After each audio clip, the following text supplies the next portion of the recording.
Comment récupérer son logement lorsqu'on investit dans un programme neuf éligible à la loi Pinel? C'est la question qu'on va se poser dans cette vidéo. Bonjour, je m'appelle Valérie Mouline-Denis, je suis avocat au barreau de Paris en immobilier et sur cette chaîne, on parle de droit immobilier. Je vous recommande également de vous inscrire à mes emails privés dans lesquels je vous partage des conseils inédits pour optimiser et défendre vos investissements immobiliers.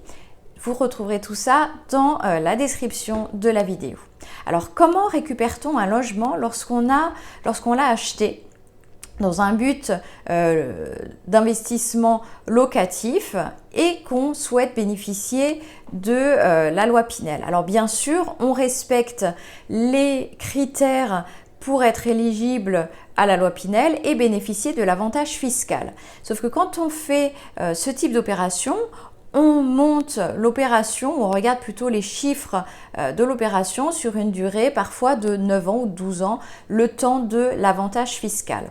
Alors bien évidemment, on respecte le loyer encadré pour bénéficier de l'avantage fiscal et on prévoit donc de revendre généralement le bien au bout de 9 ans, 12 ans. Souvent, c'est ce qui nous est préconisé et effectivement, on monte l'opération sur cette durée-là.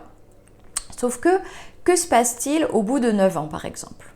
Donc vous vous dites, il suffit que je délivre un congé pour vendre, puisque ça fait partie d'un des motifs légaux pour récupérer son logement, et l'opération aura été rentable sur cette période des 9 ans. Sauf que dans 9 ans, il s'est passé certains événements. Par exemple, votre locataire peut avoir perdu son travail. Et là, au bout des 9 ans, vous délivrez votre congé pour vendre. Vous attendez donc à ce qu'il parte à la date d'échéance indiquée sur le congé pour vendre que vous avez fait délivrer par voie d'huissier de justice. Et là, vous apprenez que votre locataire qui payait un loyer assez raisonnable pour un logement neuf, ne peut plus retrouver un tel logement dans le quartier parce que les prix ont augmenté et que le loyer Pinel est plutôt avantageux pour les locataires. Que faire de ce locataire qui ne peut pas se reloger facilement dans le quartier? Ce que je préconise et qui est d'ailleurs obligatoire par la loi, c'est de tenter de trouver un accord avec votre locataire, lui donner peut-être des délais pour retrouver un autre logement. Mais si cet accord ne peut pas être trouvé avec votre locataire, malheureusement, vous êtes obligé de passer par le juge pour faire résilier ce bail.